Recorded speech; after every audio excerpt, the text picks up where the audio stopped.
Là, on va commencer notre culte ce matin. Et ce qu'on désire, c'est avant tout louer et adorer notre Seigneur. Est-ce qu'on est venu pour le glorifier ce matin? On veut lui rendre toute la gloire et l'honneur. Alors, soyez bienvenus dans le lieu où Dieu est, parce que le Seigneur a dit, et alors là, je le crois, mais je le vis. Le fait que Dieu soit au milieu de ses enfants et de son peuple, là où deux ou trois sont assemblés à son nom, nous on veut le glorifier. Et avant de laisser la place donc, à mon frère Elie qui va nous conduire dans la louange, je vous invite à courber vos fronts, on va prier, pour vraiment consacrer ces moments à la gloire de Dieu. Seigneur, nous voulons te dire merci. Merci pour ta grâce, Seigneur. Merci, Seigneur, pour cette possibilité qui nous est offerte ce matin, de pouvoir être ensemble dans ta maison, Seigneur, pour te glorifier, pour t'exalter. On veut, Seigneur, chanter les louanges de ton nom. Seigneur, on veut venir se prosterner devant toi parce que tu es notre Dieu, tu es notre Seigneur. On te reconnaît comme celui qui sait tout, comme celui qui nous prend par la main, comme celui qui nous conduit, comme celui qui nous fait du bien, comme celui qui est la source de notre vie. Seigneur, ce matin, on est venu pour proclamer ton nom, pour proclamer ta grandeur. Seigneur, pour se réjouir ensemble dans cette communion fraternelle. Seigneur, au-delà de la situation du moment, Seigneur, avec cette pandémie, mais Seigneur, nous tournons nos yeux, nos regards vers toi ce matin. Sois exalté, ô Dieu, bénis-nous. Seigneur, bénis tous ceux qui ne sont pas encore avec nous ce matin, mais enfin en présentiel, mais ceux qui prendront connaissance, Seigneur, au travers de technologie. Mais Seigneur Jésus, viens nous toucher ce matin encore. Seigneur, ce que nous désirons, Père, et c'est là une des raisons pour lesquelles nous sommes là ce matin, Seigneur, c'est que tu viennes nous percuter, Seigneur, alors qu'on est en train de te louer. Seigneur, nous, on veut te parler, on veut t'exalter, puis on te dit notre reconnaissance, parce que, Seigneur, en retour, tu es ce Dieu qui nous nourrit, Seigneur, par ton esprit, Seigneur, celui qui nous fait du bien. Seigneur, merci. Tu bénis ces moments, par ta présence, par ton onction. Seigneur, que ton onction soit déversée sur chacun de nous, ce matin, Seigneur. Merci. Au nom de Jésus. Amen. Amen.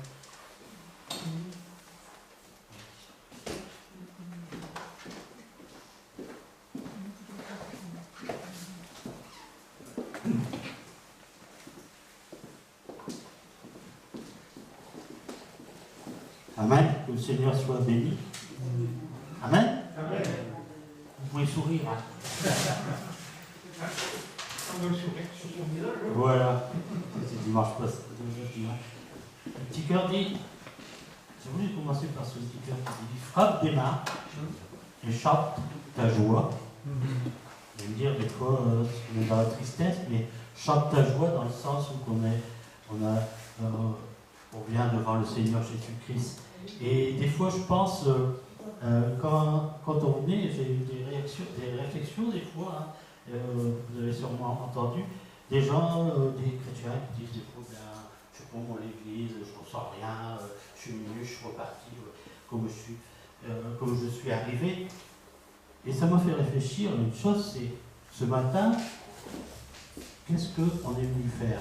Bien sûr, on se réunit ensemble, mais le culte, c'est vraiment, on apporte la louange au Seigneur Jésus-Christ.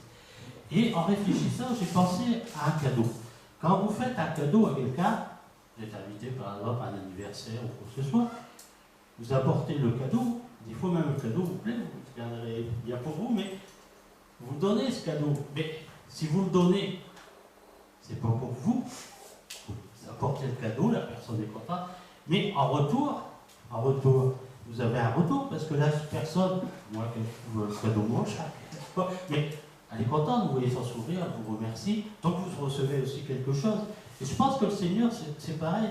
Si je viens simplement en disant, attention Seigneur, ce matin, je viens pour la louange, je viens, mais il va falloir que tu me bénisses, il va falloir que tu me donnes de la joie, il va falloir que je me sente bien. Mais non, on vient apporter. Et comme le Seigneur n'est pas égoïste, en retour, qu'est-ce qu'il fait?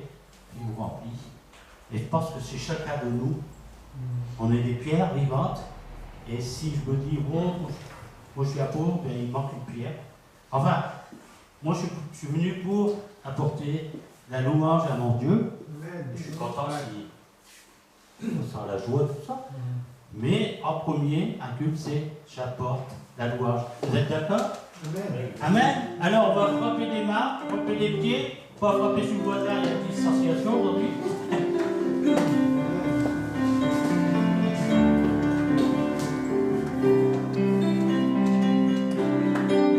Amen. Frappe des mains. Frappe les mains et chante ta joie. Dès le matin, glorifie ton roi. Frappe les mains et chante ta joie. Dès le matin, glorifie ton roi. Car dans ton cœur il est entré le roi de gloire pour y régner. Règne d'amour, règne de paix. Louange à toi, Jésus, mon roi. Frappe les mains et chante ta joie. Dès le matin, glorifie ton roi. Amen. Frappe les mains et chante ta joie. Dès le matin, glorifie ton roi. Car dans ton cœur il est rentré le roi de gloire pour y régner. Règne d'amour, règne de paix. Louange à toi, Jésus, mon roi. Oui, frappe les mains et chante ta joie. Dès le matin, glorifie ton roi. Amen. Frappe les mains et chante ta joie. Dès le matin, glorifie ton roi.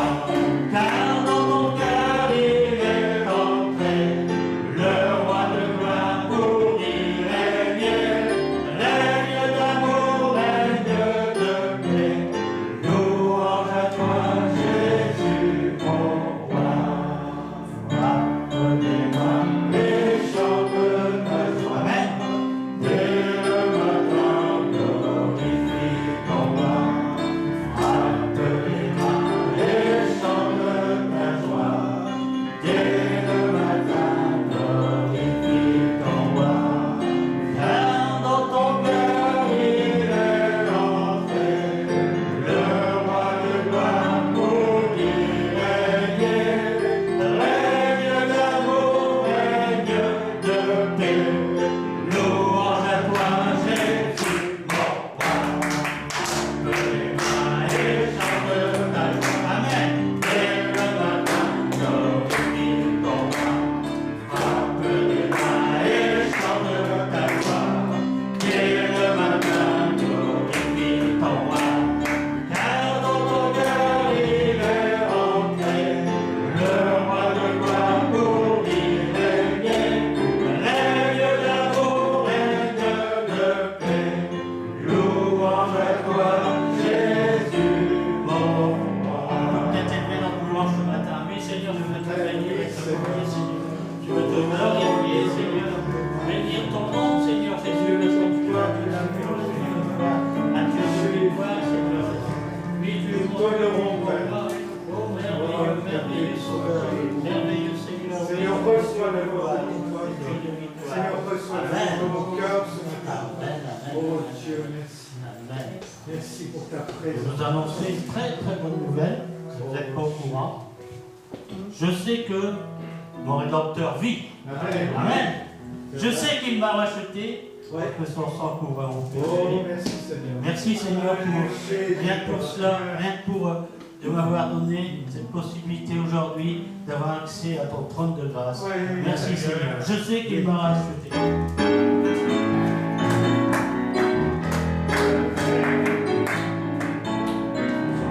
Je sais qu'il m'a racheté. Son sang couvre mon péché. Je le crois. Et vous? Et je crois. Ma honte il a enlevé. Ma honte il a enlevé. Mon âme il a consolé. Je le crois.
le dire ta parole. Je serai chaque jour avec vous, Seigneur. Merci, Seigneur. Merci, Dieu puissant. Oui, tu fais du bien, c'est rédempteur.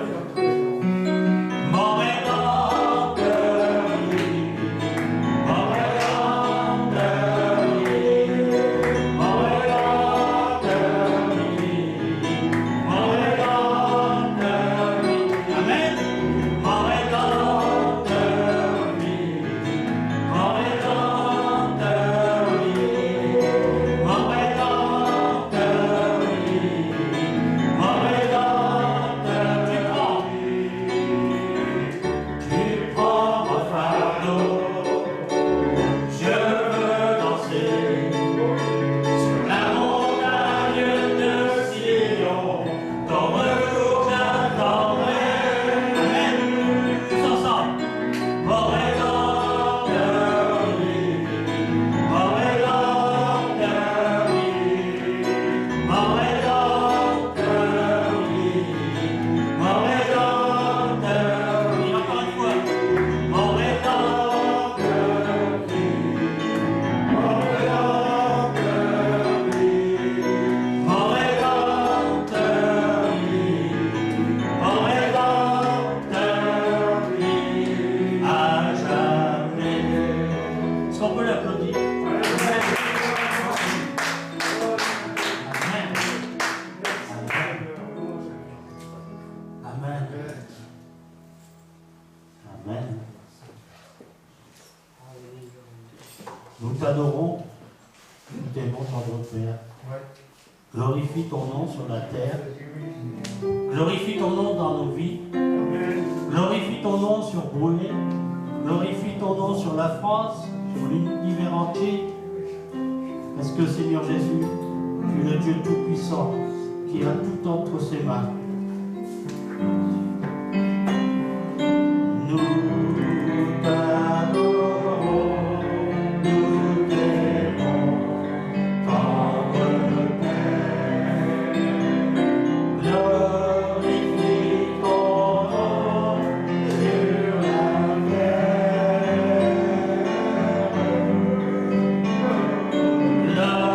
Glorifie ton nom. Glorifie ton nom.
Seigneur, t'adore, se prosterne devant toi, t'exalte, mon Dieu. Seigneur, merci, Seigneur. Seigneur, merci pour ta vie aujourd'hui. Seigneur, merci pour ta vie en moi demain, Seigneur. Dans les jours qui viennent, Seigneur, dans les années qui viennent. Seigneur, tu es ce Dieu qui sera toujours là, Seigneur. Oh, reçois ma reconnaissance, Seigneur. Seigneur, pour le Dieu fidèle que tu es. Seigneur, pour ce Dieu avec ce cœur d'amour qui vient, Seigneur. Encore et encore, Seigneur. Merci. Oh Dieu. Papa céleste, Père. Je t'adore, Seigneur. Seigneur, au-delà des mots, Seigneur, mon cœur t'adore. Seigneur, au-delà des mots, Seigneur, mon âme t'adore. Jésus, tu es glorieux, Seigneur. Je m'incline devant toi, Seigneur.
Louange.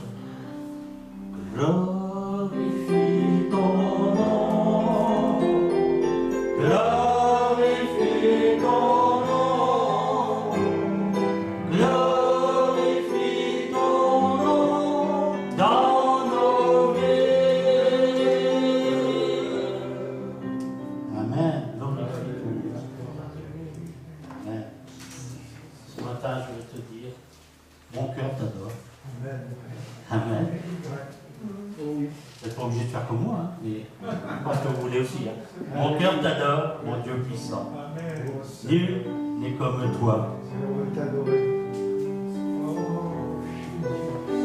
Et nul n'est comme toi ce matin, Seigneur Jésus. Nul n'est comme notre Dieu ce matin. Nul n'est comme lui. Il est le Créateur. Il est le Sauveur. Il est le Dieu Tout-Puissant. Ce matin, je crois que c'est de bon ordre de lui rendre toute la gloire. Mon cœur.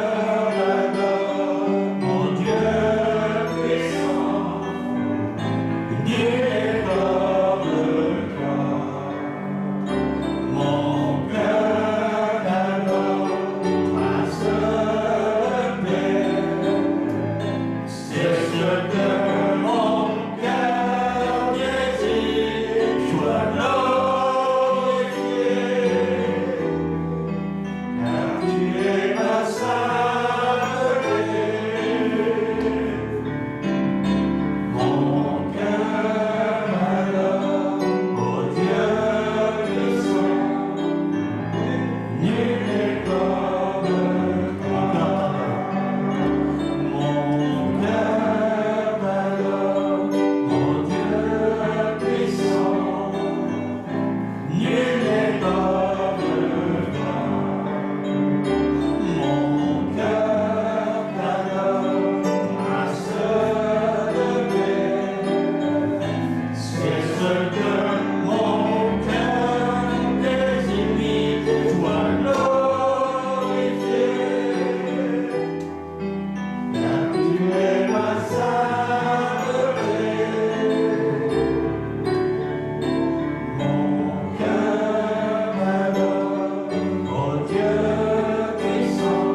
glorifié, Seigneur, t'élever. Tu rends toute la gloire pour tes yeux. Vers qui pourrions-nous aller si ce n'est que vers toi, dit la parole. Tu es le Dieu tout-puissant, tu es le rocher des ciels. Tu es notre abri, notre terre. On peut aller sous tes ailes, tu nous gardes, Seigneur Jésus. Même si le monde ne va plus, mais toi tu es toujours à la tête, tu es toujours aux manettes. Tu es un Dieu si merveilleux, si grand, si puissant. Parfois j'ai honte parce que je ne m'en rends pas compte totalement. Mais je sais que tu es un Dieu puissant. Mon cœur t'adore, mon Dieu puissant, nul n'est comme toi. Mon cœur t'adore, prince de paix, c'est ce que mon cœur désire, sois glorifié. Tu es ma sainteté, mon cœur adore, ô Dieu puissant, nul n'est comme toi, nul n'est comme toi, nul n'est comme, nul n'est comme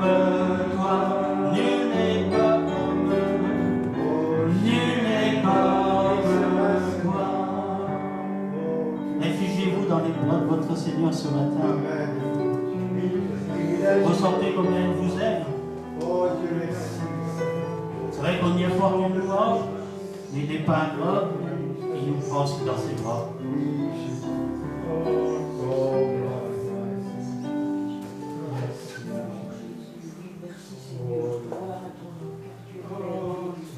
Merci Seigneur pour cet amour dont tu nous entoures. Merci parce que déjà tu as tout accompli pour nous, Seigneur, sur la croix. Et Seigneur, tu as tracé aussi notre chemin, tu veilles sur nos pas. Merci pour tout ce que tu es, tout ce que tu fais. Gloire à ton nom, ce matin, Seigneur.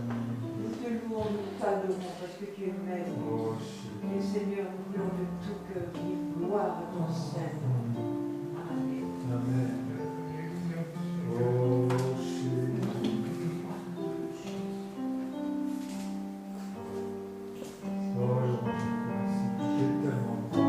Vous savez, quand on lit l'Apocalypse, quand on voit ce qu'il y a là-haut, l'Apocalypse, c'est pas simplement tout ce qu'on voit qui va se passer, qui est des choses qui ne seront pas jolies, mais aussi nous montre un moment les êtres, le trône de Dieu, cette image. Et des fois, je ne sais pas si vous êtes comme moi, mais des fois, ça me fait des frissons parce que je n'arrive pas à m'imaginer qu'un jour, je serai là-haut, avec toutes ces belles choses. Pour moi, c'est incompréhensible parce que mon intelligence n'est pas assez forte pour comprendre toute la grandeur de Dieu. Et des fois, je me dis, même si je ne comprends pas, tu me l'as promis.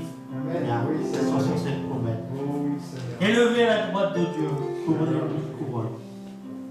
Tu resplendis comme un soleil radieux, les êtres qui autour de ton trône.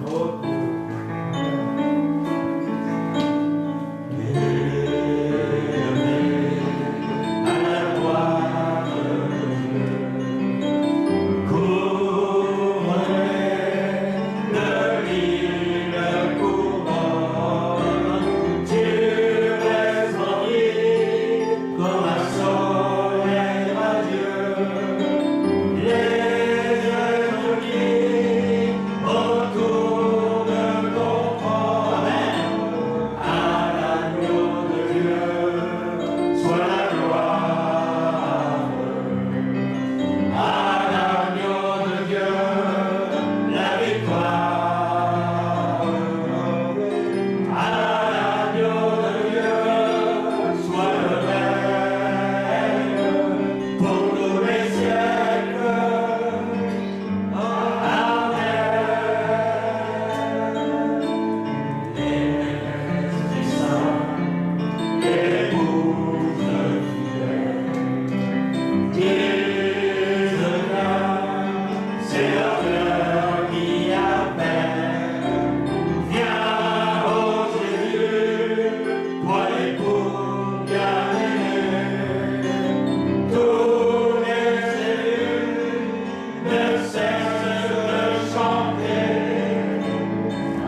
comme j'aime avec vous louer le grand Dieu, notre Seigneur de gloire.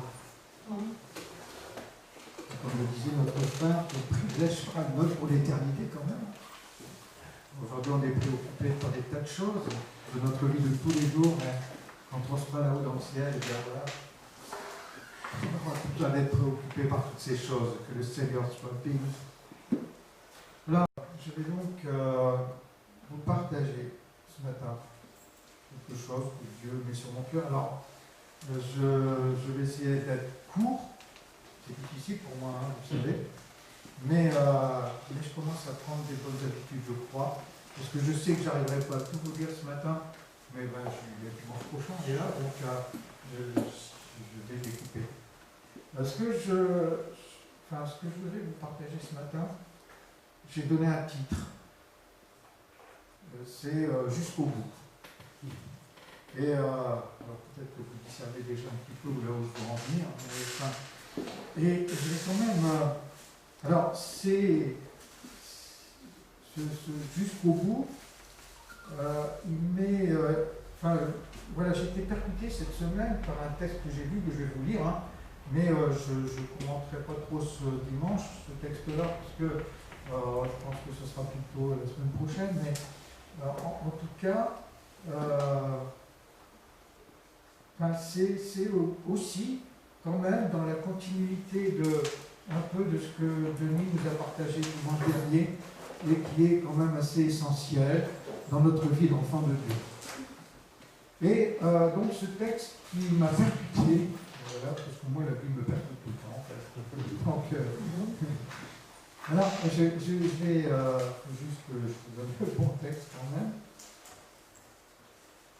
Et puis ce matin, en fait, on fera surtout un peu d'histoire finalement. Mais voilà, je vais vous lire ce texte qu'on va trouver dans 2 Chroniques 35, verset à partir du verset 21, on va dire, c'est le roi Josias. Et je regarderai, juste je vais vous lire ce texte parce que c'est une des raisons qui a fait que ce matin je partage ce jusqu'au bout. Et peut-être en lisant ce texte, vous ne verrez peut-être pas trop ce qui va en découler, mais c'est pas grave, hein, on va le voir ensemble de toute façon. Donc, 2 Chroniques, chapitre 35, à partir du verset 21 jusqu'au verset 24, il nous dit ceci. Nécho, entre parenthèses, Nécho, c'est le pharaon Nécho, lui envoie des hommes avec ce message. Il envoie des hommes à Josias. Roi de Juda, qu'est-ce que tu me veux? Ce n'est pas toi que je viens combattre, c'est un autre ennemi. Et Dieu m'a dit d'aller vite. Dieu est avec moi. Cesse de t'opposer à lui. Sinon, il te fera mourir. Pourtant, Josias ne change pas d'avis. En effet, il n'écoute pas les paroles de Nécho, qui pourtant viennent de Dieu lui-même. Il enlève ses vêtements de roi pour qu'on ne le reconnaisse pas, et il part dans la plaine de Médigo pour combattre. Et pendant le combat, les soldats lancent des flèches sur le roi Josias, et celui-ci dit à ses serviteurs, « Emmenez-moi, je suis gravement blessé. » Ses serviteurs le descendent de son char de guerre, ils le mettent dans son 2e char et le ramènent à Jérusalem, et là, il meurt dans cette ville. On l'enterre dans la tombe de ses ancêtres, et tous les habitants de Jérusalem et les autres Judéens font des cérémonies de deuil pour Josias. Amen. Alors, peut-être qu'à première vue, ça ne paraît pas très réjouissant, cette histoire. Mais vous verrez que, en tout cas, je vous dis, moi, ça m'a touché et je vais vous expliquer pourquoi. Alors, peut-être pas forcément aujourd'hui, mais c'était bon pour l'introduction quand même, pour comprendre dans l'ensemble de ce qu'on va partager, pourquoi je vous partage ceci. En introduction, donc, ce matin, je vais vous lire un autre texte, un texte de l'Apocalypse. Moi, si vous aimez l'Apocalypse, il y a des choses qui sont un peu dans ce livre, mais voilà, il y a des choses qui sont tellement merveilleuses aussi. Et dans ce livre de l'Apocalypse, au chapitre 22, donc c'est tout à la fin.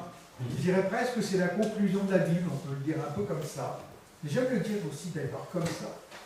Et puis, voilà, au verset 10 du chapitre 22, il est écrit ceci. Puis, il me dit encore, ne garde pas secrètes les paroles de Dieu qui sont dans ce livre. En effet, le moment fixé pour ces événements est bientôt là. Écoutez bien, c'est verset 11. Celui qui est mauvais, il faut bien qu'il continue à faire le mal. Celui qui aime ce qui est impur, eh bien, qu'il continue à aimer ce qui est impur. Je m'arrête là quand même un petit instant, juste pour qu'on comprenne bien ce qui est écrit ici. Quand même. Qu'est-ce que le Seigneur est en train de dire quand il dit que celui qui est mauvais, il continue à faire le mal, et que celui qui est impur, il continue à aimer ce qui est impur? Je ne sais pas, à votre avis, ce que ça veut dire, mais juste pour vous donner une piste, en tout cas, c'est Dieu qui parle. Donc, ce qui est impur, c'est ce que Dieu considère impur. C'est parce que toi, tu considères impur dans ta nature humaine, ou pur dans ta nature humaine, parce que, pourquoi je dis ça? Peut-être que ce que toi, tu considères pur, eh bien, aux yeux de Dieu, c'est impur. Enfin, vous comprenez ce que je veux dire? C'est quand même intéressant de s'y pencher un petit peu, hein, et puis, d'y regarder. Bon, on y reviendra. En tout cas, ce qui est dit ici, c'est que, quelque part, Dieu nous met face à notre responsabilité. Il me met face à moi, mes responsabilités aussi d'enfant de Dieu. D'ailleurs, si on prend la suite de ce verset, il est dit, mais celui qui est bon, eh bien qu'il continue à faire le bien. Pourquoi il s'arrête en route? Alors, encore une fois, celui qui est bon, selon les critères de Dieu, hein, c'est Dieu qui parle. Donc Dieu me dit que si je suis quelqu'un qui est bon à ses yeux, je ne dois pas m'arrêter, mais je dois continuer. C'est-à-dire que je ne suis pas bon une fois comme ça, mais je suis bon, puis je dois continuer à être bon. Il faut que dans ma vie de tous les jours, bien, je sois celui qui est bon aux yeux de Dieu. Et puis, alors là, la fin de ce verset, quand même, il dit, et celui qui vit pour Dieu, moi, ça me parle. Celui qui vit pour Dieu, alors qu'il continue à vivre pour Dieu. Pourquoi je vous dis que ça me parle? Parce que je m'interroge, Jean-Bernard, dans ta vie de tous les jours, parce que ce texte de l'Apocalypse, c'est pas seulement pour le dimanche matin, alors qu'on est à l'église, hein. C'est dans notre vie de tous les jours. Jean-Bernard, est-ce que tu vis pour Dieu? Et puis peut-être que ce matin, chacun d'entre nous, on peut peut-être se poser la question, je pense que ce serait peut-être intéressant. Est-ce que la priorité de ma vie, ce qui fait le socle de ma vie, eh bien, est-ce que celui qui est le premier dans ma vie, eh bien, c'est Dieu?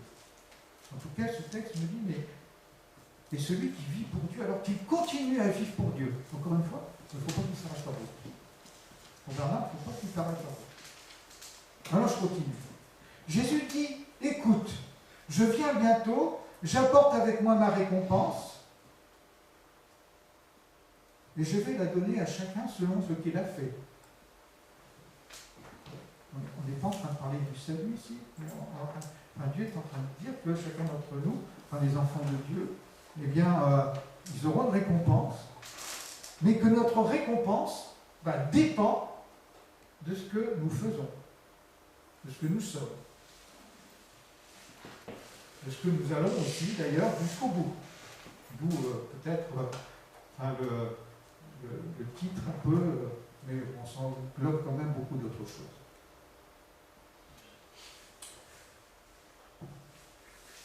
Je suis l'alpha et l'oméga, le premier, le dernier, le commencement et la fin.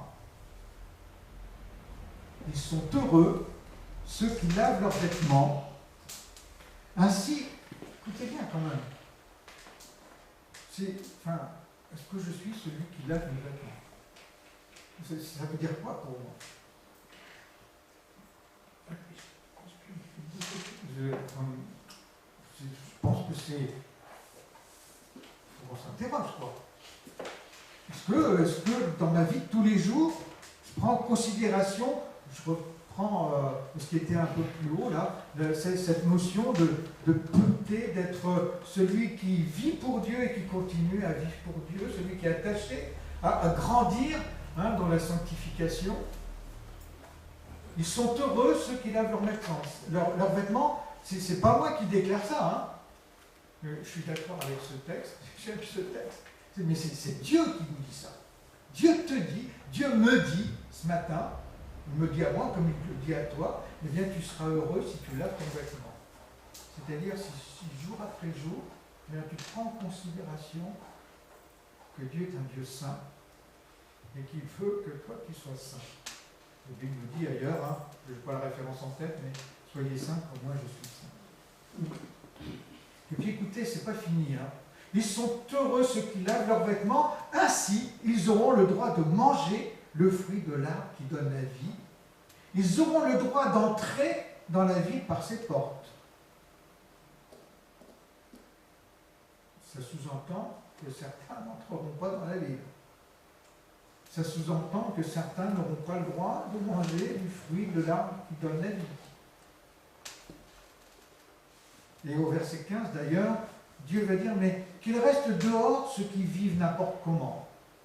Qu'il reste dehors ceux qui vivent tous les jours sans se préoccuper de ce que Dieu est. Sans se préoccuper, ou leur préoccupation, je ne sais pas ce qu'elle est, en tout cas, ils n'ont pas en eux cette préoccupation d'être des enfants de Dieu qui vivons en fonction de ce que Dieu désire. Qui sont attachés à vivre pour Dieu et qui sont attachés à continuer à vivre pour Dieu. Et puis il donne un certain nombre d'exemples, mais il me semble que ce n'est pas limitatif, mais quand même, il dit, voilà qu'il reste dehors les sorciers, les environs, les gens immoraux, qui n'ont pas la moralité que Dieu nous demande d'avoir, moi en tant qu'enfant de Dieu. Qu'il reste dehors les assassins, ceux qui adorent les faux dieux, ceux qui aiment le mensonge et qui mentent, etc. etc. Et au verset 17, il est dit, l'Esprit de Dieu et la jeune mariée disent, viens. Viens. Encore une fois, je m'arrête. Quand je lis ce texte, est-ce que je suis celui qui est intéressé par le fait que Dieu me dise, viens.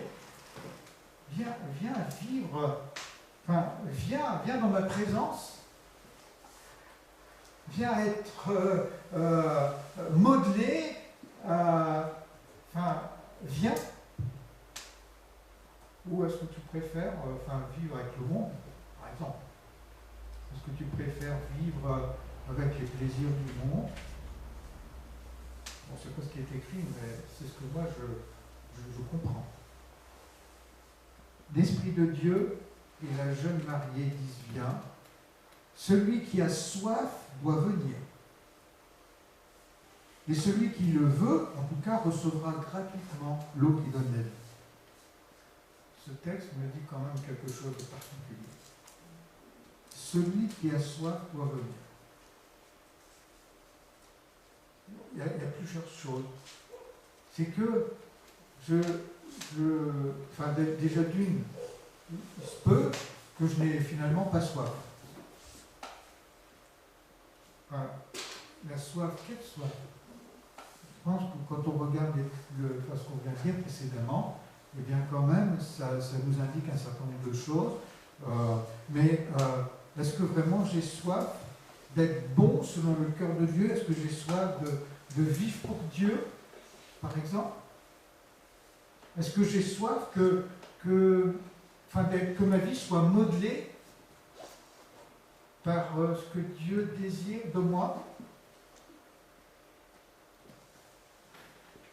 Mais, en tout cas, celui qui a soif, ce texte me dit quelque chose qui doit nous parler ce matin. Parce que celui qui a soif, il est dit ici, celui qui a soif, Dieu dit, celui qui a soif, doit venir. C'est-à-dire, si tu as soif, tu dois faire quelque chose. Parce que tu pourrais rester avec ta soif, et ta soif va être improductive. pour ta vie dans l'éternité. Celui qui a soif, il faut que tu aies soif de vivre quelque chose selon le regard de Dieu, selon la volonté de Dieu. Et si tu as soif, alors tu dois venir. Et si tu le fais, si tu rentres dans cette réalité-là, eh bien, alors, tu recevras gratuitement l'eau qui donne la vie.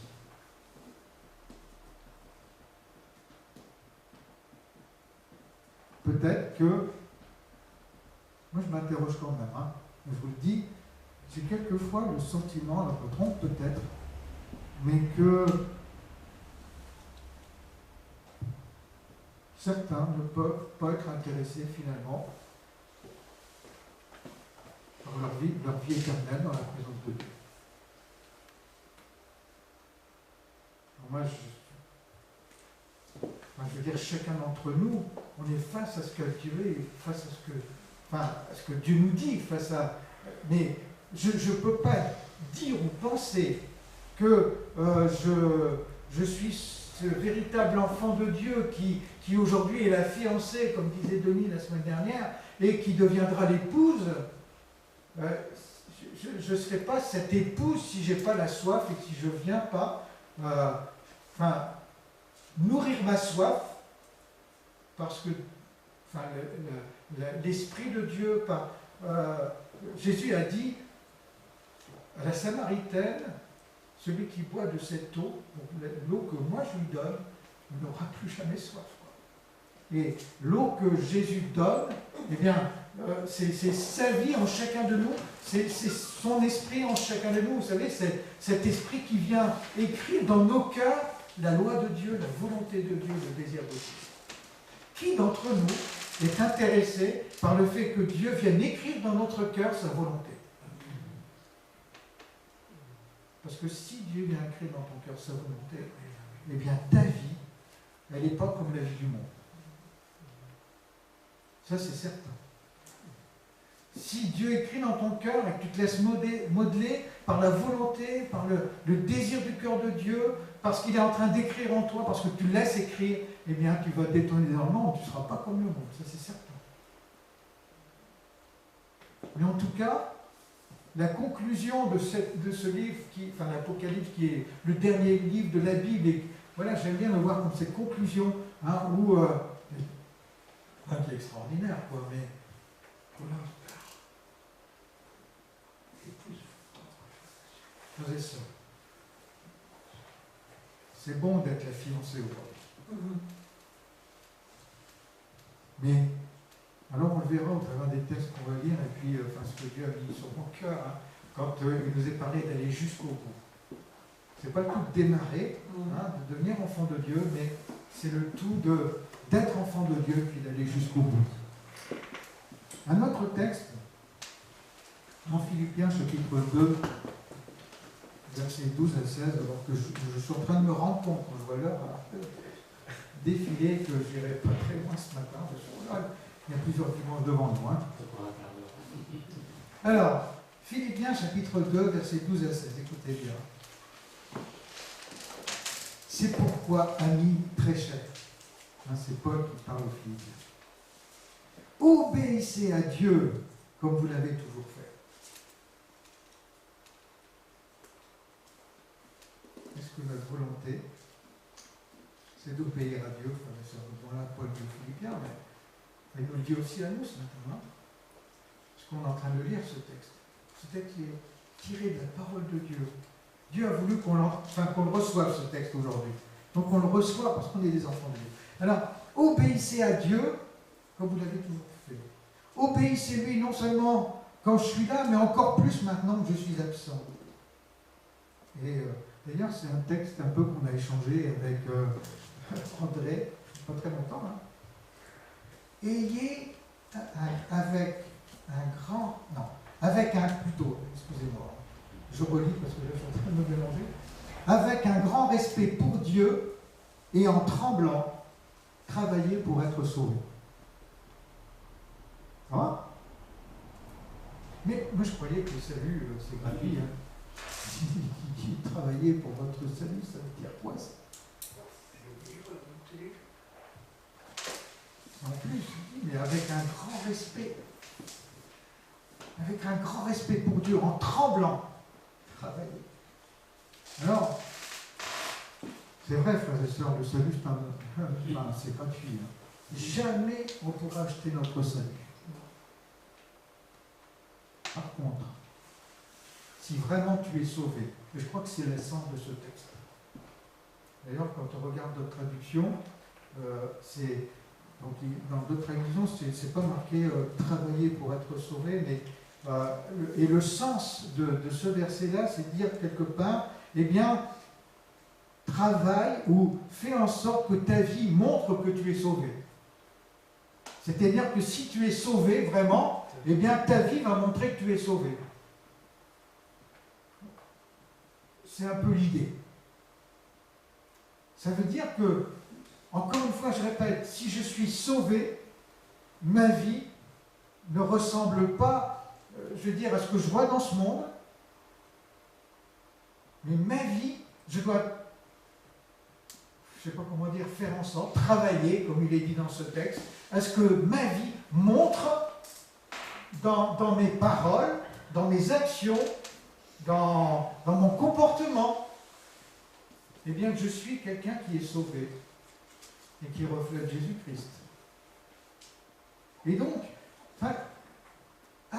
parce que dans ma vie, eh bien, j'ai un grand respect pour le Dieu de gloire. Là où je suis, quand je suis au travail, quand je suis à l'école, quand je suis à la maison, quand je suis avec mes enfants, enfin bref, eh bien, voilà, mon comportement, mes paroles, mes actions, eh bien, elles sont impactées parce que Dieu change ma vie. Et parce que, le fait que je sois sauvé, eh bien, je prends en compte la sainteté de Dieu. Ce texte me dit encore une fois que, eh bien, j'ai cette crainte en tremblant, c'est-à-dire je veux pas désobéir à Dieu, même si ça m'arrive malheureusement, mais en tout cas, ma volonté, mon désir, c'est d'honorer Dieu. Et j'ai une telle perception de la sainteté de Dieu que je ne veux surtout pas le décevoir. Encore une fois, ça ne veut pas dire que malheureusement, à cause de notre âme nature, on est tous des pécheurs, on peut, il nous arrive de tomber, de chuter, mais quand je tombe et quand je chute, eh bien, je viens devant Dieu, je lui demande pardon, je vis cette phase de repentance, parce que justement je suis impacté, parce que Dieu est. Et puis, écoutez bien ici, parce que le verset 13 est aussi assez extraordinaire quand même. Donc je vais relire cette partie du verset 12 et puis enchaîner sur le verset 13. Donc avec un respect pour Dieu, un grand respect pour Dieu, et en tremblant, travailler pour être sauvé. Le verset 13 dit ceci: Dieu travaille en vous et vous rend capable de vouloir et de faire des actions qui lui plaisent. Mais alors là, vous ne trouvez pas ça extraordinaire, vous? Parce que finalement, même si j'ai conscience de toutes mes limites, si j'ai conscience de ma misère, si j'ai conscience de mon péché, il vaut mieux que j'en ai conscience d'ailleurs, bien je sais quand même une chose, c'est que alors que j'ai ce désir, cette volonté, et que je mets en action ma volonté de vouloir montrer l'action de Dieu dans ma vie, donc le fait que je suis en train de changer, d'être transformé, modelé par la volonté de Dieu, eh bien je ne suis pas tout seul. Je ne suis pas tout seul face à ma misère, face à mes limites, mais j'ai là un Dieu qui est en train de travailler en moi et qui me rend capable. Je ne suis pas tout seul avec mon incapacité, mais Dieu dans mon incapacité, eh bien il vient et il me rend capable. À une condition, frères et sœurs, c'est que j'entre volontairement que je prends en compte volontairement dans ma vie, justement, ce que Dieu est, la sainteté de Dieu. Et que j'ai vraiment en moi ce désir. Vous savez, Dieu ne fera rien en vous si vous n'avez pas ce désir-là. Dieu ne fera rien en vous, il ne travaillera pas à vous rendre capable si vous n'avez pas envie de travailler à votre salut avec crainte et tremblement, si on prend la version de Louis Sauvé. Et puis, alors je reprends le verset 13, Dieu travaille en vous, il vous rend capable de vouloir et de faire des actions qui lui plaisent. Faites tout sans vous plaindre et sans discuter, pour la gloire de Dieu. Ainsi vous serez innocents, on n'aura rien à vous reprocher, vous serez des enfants de Dieu sans défaut, au milieu des gens malhonnêtes et mauvais. Ouais, on va être forcément différents. Parmi ces gens-là, vous brillez comme des lumières dans le monde. Pourquoi? Pourquoi est-ce que je brille comme une lumière dans le monde? Eh bien, parce que vous apportez la parole de vie. Parce que en moi, je laisse vivre l'action de l'Esprit de Dieu. Je laisse Dieu écrire dans mon cœur. Je laisse, parce que Dieu écrit dans nos cœurs sa parole, sa volonté. Moi, je ne sais pas, mais lui, il sait.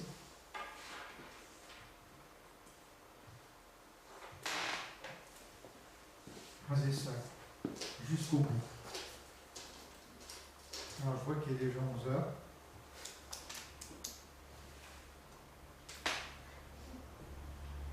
Je vais arrêter là, juste. Je vous ai pris tout à l'heure, donc, ce texte qui est à l'origine de ce que je suis en train de vous partager, le fait que vous dites, encore une fois, mais on a l'impression que ça n'a rien à voir. Hein. Maintenant, je vais quand même, avant d'arrêter ce matin, puis je continuerai dimanche prochain, mais juste, je ne sais pas si vous aimez l'Ancien Testament. Je vais avoir quelques questions. Il y a pas de choses dedans, en tout cas. Quelquefois, on peut se poser des questions, mais moi je préfère lire le Nouveau Testament que l'Ancien Testament, personnellement. Mais malgré tout, j'aime quand même l'Ancien Testament. Et plus je grandis dans ma foi, plus je comprends ce que Dieu, le pourquoi de l'Ancien Testament. Même si, d'ailleurs, je vais juste poser une question. Est-ce qu'il y a une différence entre le Dieu de l'Ancien Testament et le Dieu du Nouveau Testament? Est-ce qu'on peut imaginer qu'il y a une différence? Bien sûr que non. Dieu ne change pas, il ne changera jamais. La Bible nous dit qu'il n'y a en lui aucune onde de changement. Rien. Donc, le Dieu de l'Ancien Testament, c'est exactement le même que celui du Nouveau Testament. C'est exactement. La différence, c'est que l'Ancien Testament, c'était l'ancienne alliance, et nous, on est dans une nouvelle alliance. Mais,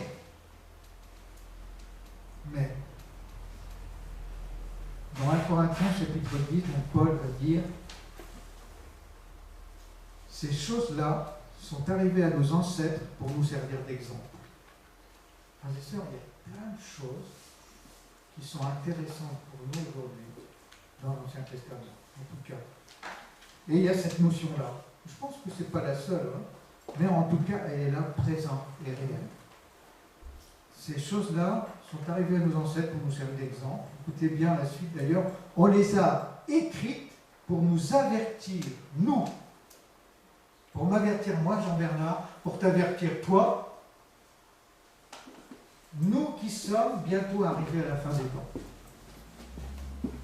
En essayant, j'aimerais qu'on prenne en compte ce matin, puis je continuerai dimanche prochain, que, parce que je vous avais dit que normalement je voulais vous parler d'histoire ce matin, mais ce serait dimanche prochain, on fera un petit historique de certaines choses, mais en tout cas l'histoire qu'on va lire, qu'on continuera à lire, que j'ai commencé par ce texte en introduction, eh bien ce sont des choses qui nous sont parvenues jusqu'à nous aujourd'hui, pas pour qu'on les balaye, c'est pas pour justement entendre une histoire, mais elles sont là parce qu'elles sont là pour qu'on les prenne en compte comme un exemple. Et dans cet exemple, eh bien, il y a des leçons à prendre. Et c'est ce qu'on verra la prochaine fois. En tout cas, si je continue ce texte d'un Corinthiens 10, au verset 12, je suis désolé, moi je coupe toujours tout. Alors je vais relire pour que ce ne soit pas décousu. Hein. Ces choses-là sont arrivées à nos ancêtres pour nous servir d'exemple. On les a écrites pour nous avertir, nous qui sommes bientôt arrivés à la fin des temps. C'est pourquoi, quand même c'est intéressant ce qui va suivre, que celui qui se croit solide, waouh, moi je suis tellement fort, je suis tellement grand dans la foi, eh bien, si tu crois ça, alors fais attention de ne pas tomber. Sois pas orgueilleux. Ne crois pas que tu sais tout. Ne crois pas que tu es tellement fort. Parce que, et puis, toutes les tentations que vous avez rencontrées bien, étaient normales pour des hommes et des femmes. Dieu est fidèle. Il ne permettra pas que vous soyez tentés au-dessus de vos forces.